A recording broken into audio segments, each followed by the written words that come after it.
So now let us talk about the elements of TVM or time value of money.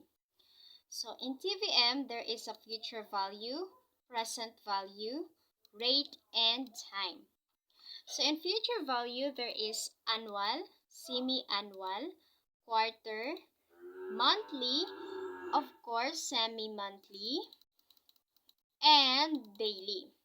So as well as in PV or what we call present value. So how to get the future value of annual? So in order to get this, you just need to indicate the PV, which is 28, the time 13 years, the rate, which is 14%.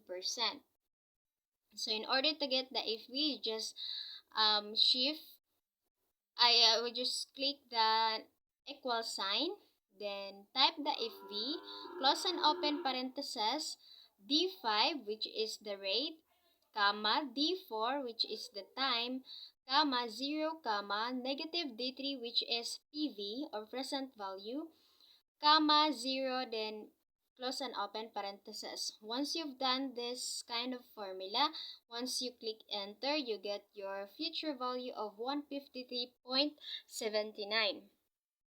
So, let us talk about the semi-annual. So, semi-annual, same lang gihapon siya sa present value, which is 28, time 13 years, R 14%, M is 2, which is indicates sa semi-annual. So, it is equivalent to 2. So, ang kalahian sa semi-annual na ay N ug I. So, ang N is that, how to get the N? So, in order to get the N, you just need to multiply the G4, which is the time, and the M. So, once you multiply this one, you get the 26 periods. So, the I, if you want to get the I, you just need to divide the G5, which is the rate, divide 2 or 6. So, you can get 7% effective periodic rate. So, in order to get the future value of semi-annual, same process pa rin na just click the equal sign, then type the FV, close and open parentheses, G9, which is this one, indicate the effective periodic rate, comma, G8, which is the 26 periods, comma, 0, comma, the negative G3, which is the present value, comma, 0, then close and open parentheses. Once you enter this formula, you get your future value of 162.61. So now let us proceed to the quarter. So in quarter, same lang gyapon siya na siya PV na which is 28, time 13, R 14%, M is 4. So 4 na siya ang quarter. So ang quarter is equivalent to 4. So lahi na siya og M niya. Di para sa semi-annual nga 2. Pero kani diri kay 4 na kay mo man jud ni ang kuan sa quarter. So in order to get the N, same process pa rin na you just need to multiply the time and the M. So once you multiply this one, you get the 52 periods. So the next one is I. So how to get the I? Same process pa rin na you just need to divide the rate and the M. So once you divide this one, you get 3.50% effective periodic rate. Now, how to get the FV? In order to get the FV or future value is we just need to click the equal sign, type the FV, close and open parentheses, P9, which is this one, the effective periodic rate or I, comma, P8 or 52 periods, comma, 0, comma, then negative P3, which is your present value, comma, 0, and close and open parentheses. Once you've done this formula, you get your FB or future value of 167.62. So that is all about the quarter. Now let us talk about the monthly. So how to get the monthly of FV? So same lang gihapon, PV is 28, time is 13, rate is 14%, M is 12, and N is 156 periods since you multiply the time and the M. So you get 156 periods. The I is you get 1.17% since once you divide this rate and M, you get 1.17% effective periodic rate. Now how to get the FV.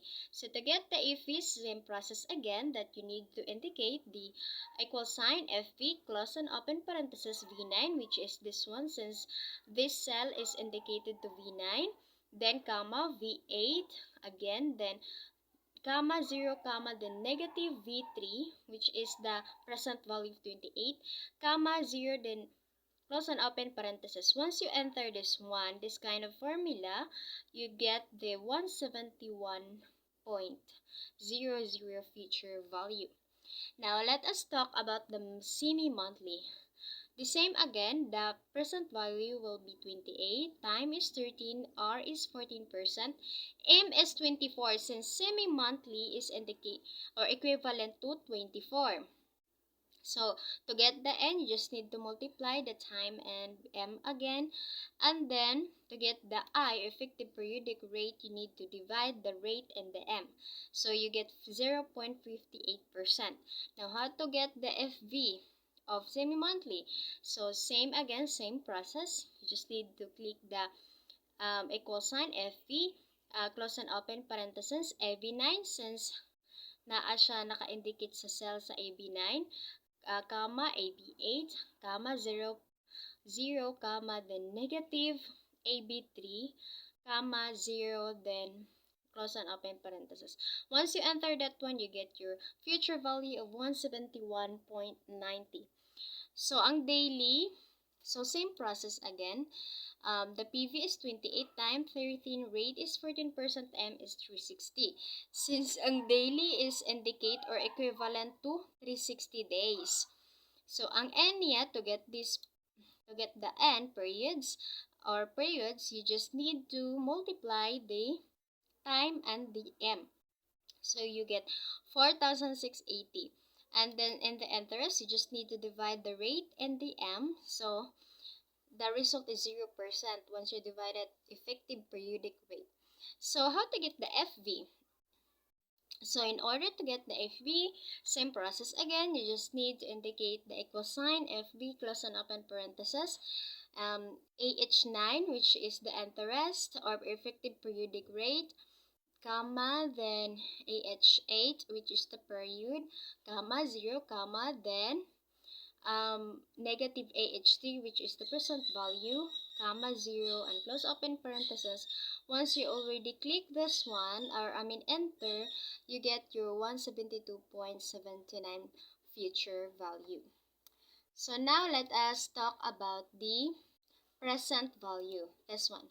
So we already done discussing on how to get the future value. Now let us talk about how to get or how to solve the present value. So in order to solve the present value, you should have your future value, which is 153.79.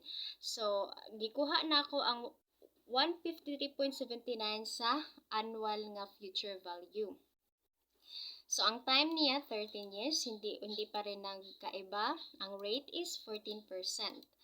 So, in order to get the PV or present value, just need to have an equal sign again. Since mo maguni ang kuan, jud murag rule sa Excel. Then, PV, put the PV on it.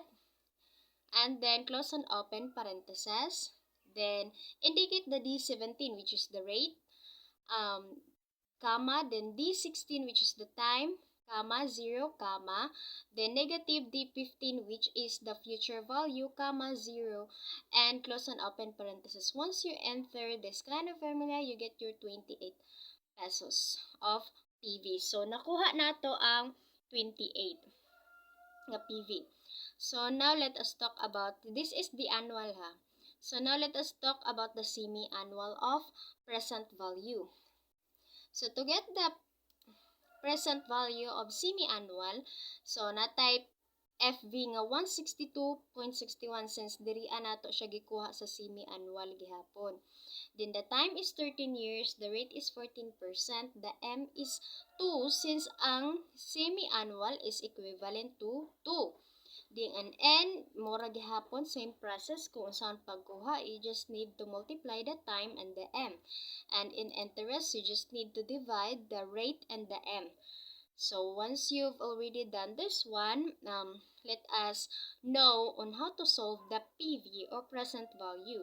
So in order to solve the PV or present value, you just need to indicate the equal sign PV, close and open parentheses, G21, which is indicate the interest or effective periodic rate, comma, G20, which is indicate 26 periods, comma 0, comma, and negative G15, which is the future value, comma 0, then close and open parentheses. Then once you enter this one, you get your 28 pesos present value. Now let us talk about the quarter. Since this is the quarter of PV, or how to solve the PV of the quarter. So, as usual, same process again, but then ang gigamit nato na future value here is the semi-annual, which is 162.61. As you can see, parehas ra sila of future value sa quarter. As long as in the monthly, semi-monthly, and daily. Parehas ra ni nako. So, ang time mo gihapon na usab, which is the 13 years. And of course, the rate, which is 14. The M is 4. So, how to get the N is all you need to do is to multiply the time and the M. And then how to get the I, effective periodic rate, we just need to divide the rate and the M. So, this is 3.50%. So, how to get the PV, the present value of quarter. So, in order to get this one, you just need to indicate the equal sign PV. Basta same process lang to, P21, which is this one, P20, then comma 0, comma, then future value negative P15, comma 0, and close and open parenthesis. Enter this one, you get 27.18 of present value. So, as you can see in here, hindi na po sa monthly. Mura gyapon siya, pero ang actually mauranig mga process sila tanan, mga gigamit na formula. Ang nakalahi lang diri is kaning M. Since kay when you're talking about the monthly, so this is 12. So when we talk about semi-monthly, this is 24, equivalent to 24. When we say about daily, it is equivalent to 360. Since in 1 year there are 360 days, so that is daily, right? So kung kapag gamito nato ni dahil sa monthly sa ta, so sa future value mura gyapon ang gigamit nga para parehas ra gyapon sa semi-annual, which is 162.61, 13 years gyapon, 14% of 12. So in order to get the periods, alam niyo na yan, you need to divide the time and the M. And then in the interest, you just need to divide the rate and the M. So to get the PV, mura gyapon, same process. You just need to indicate this equal sign and PV, then close and open parentheses, and then put the interest of how many interest na iyang nakuha, which is 1.710, and then ang cell na iyahang na indicate is V21. So dapat i-indicate na niyo then comma V20, which is this one, comma 0, comma, then negative V15, which is future value, comma 0, then close and open parentheses, and you get 26.63 nga present value. So sa kuan then semi-annual, which is 24 na ni siya. Basta kabalo naman taan ni kung saan pagkakuha sa N o sa I. So you just need to kuan sa PV or percent value. So mura gyapon, same process lang gihapon siya nga indicate nimo ang equal sign, then PV, then close and open parentheses, and then AB21, which is this one, the interest, then Pagkahuman ana ikuan na pud nimong AB20, then comma 0 comma then the future value of negative AB15. So murag minus magud ni siya, then comma 0, then close and open parenthesis, and you will get your 26.49. So and the daily, since ang M na to is 360, so mura kabalo naman ta sa N unsan pagkuhagod I. So let us move forward to percent value. So mura gyapon ni siya equal sign PV, then close and open parenthesis AH21, which is this one, AH20 comma 0 comma then negative AH15, which is indicate the future value, comma 0, then close and open parenthesis, and once you click enter you get your present value of 26.36. So now let us proceed to the rate. So in order to get the rate, so you need to have the PV, which is the 28, and of course the T, which is 13 time, and then the PFV, which is 153.79.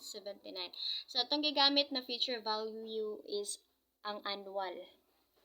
So in order to get the rate, you just need to put the equal sign, then put the rate, then close and open parenthesis D8, which is this one time.